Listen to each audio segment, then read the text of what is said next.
of these just laying around, so you don't have to wait on them when you strip one and have to wait for the dealership to order it for you. So have a couple on extra just in case it gets stripped. Alright, now that we've got everything ready to go back on with the 200, we're about ready to put the pumpkin back in. One of the nice things about putting the 200 on is that we don't actually have to have the pumpkin off to take the 200 on and off. So, hunted around for a while and found my inspection plate cover. Apparently I'd had it off for a while. And one important thing of note when you're putting the pumpkin back on is that little guy right there. That is our key spindle. And it fits one way and one way only up in here. Let's see if I can get a light in there. Not sure if you see way in the back there. See if I can zoom in. Way in the back there. You can actually see where that spindle goes. It is a bear getting it in there. But we're going to give it a shot. Alright, as we saw a second ago, we got to line that spindle up with the spindle key up is where it belongs. Way back in there. So, nothing phallic about this at all. I'm going to slide this on back in here. And when you get to right about here and it won't go in any further, you do not have it in the proper position. See if you can see from my angle. Whoop.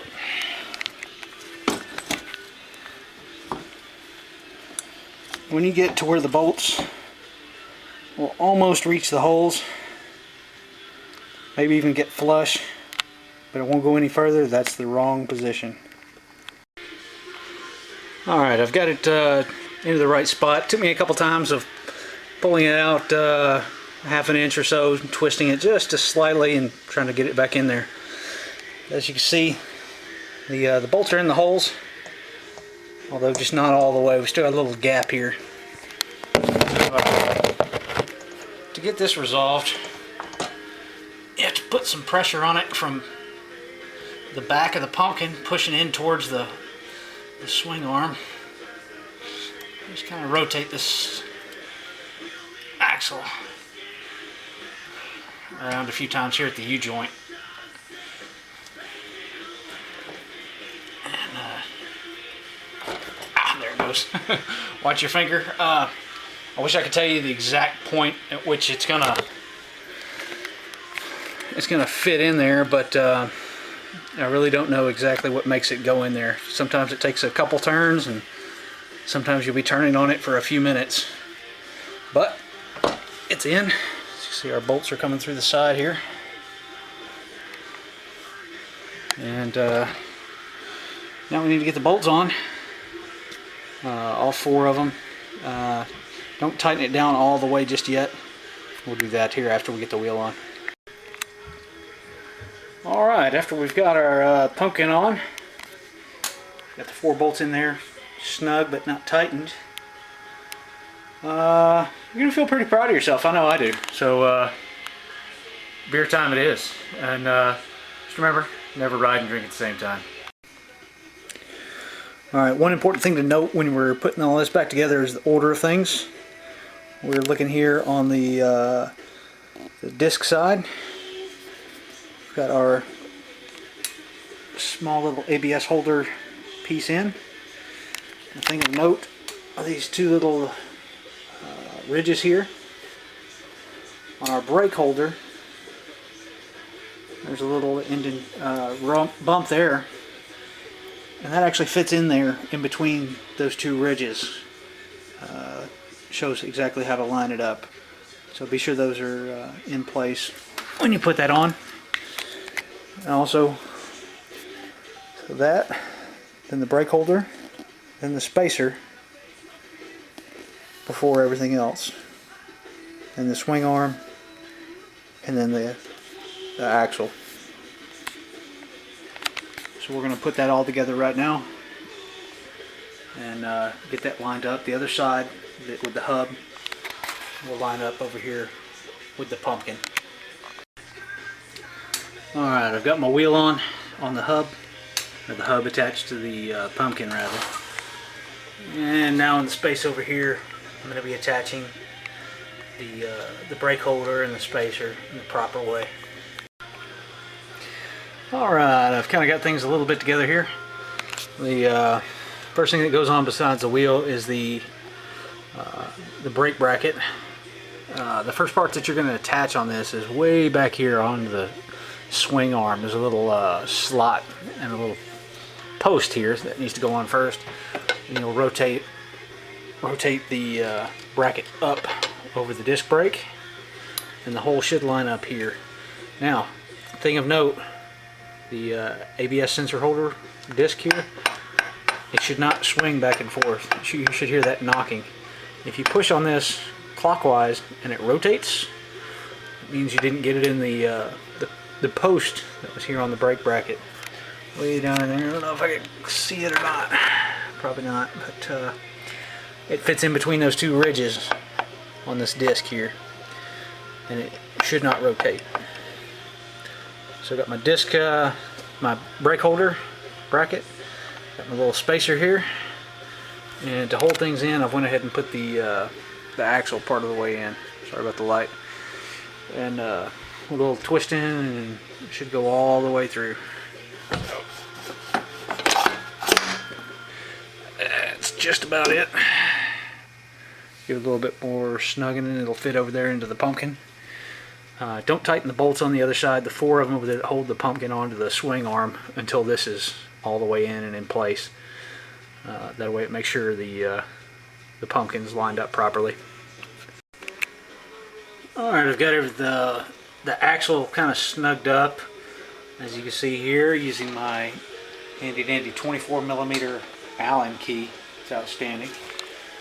Once I've got that snugged up, I'm going to come over to the other side where I've got the 4 bolts connecting the pumpkin to the swing arm. Mind the torque specs on these 4 bolts. I believe it's 30 foot-pounds or 42 Newton meters.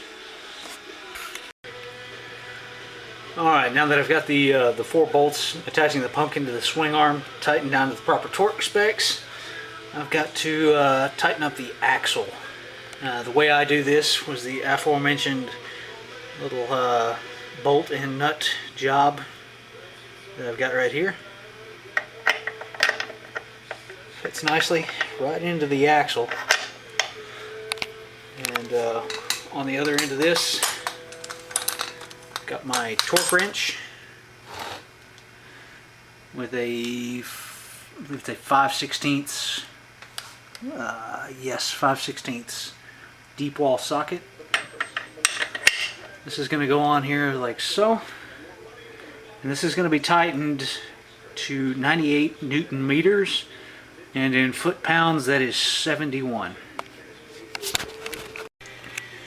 Alright, after we've got our axle torqued to 71 foot-pounds, we're going to go ahead and install the torsion bolts. Those are going to be torqued to 11 foot-pounds. That's 16 Newton meters a piece. And after that, we're going to go ahead and reinstall our brake drum and our ABS sensor. And if your brakes are anything like mine, you're going to want to figure out how to put these back, the brake discs back in properly.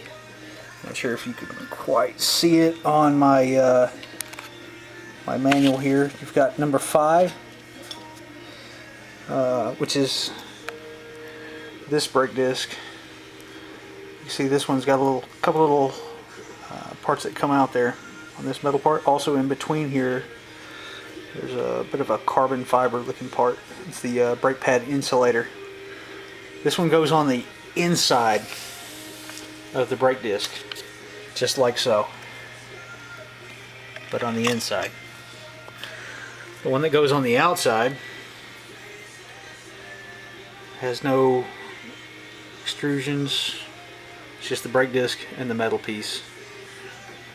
again, that's going to go right there, actually just like so, on the outside.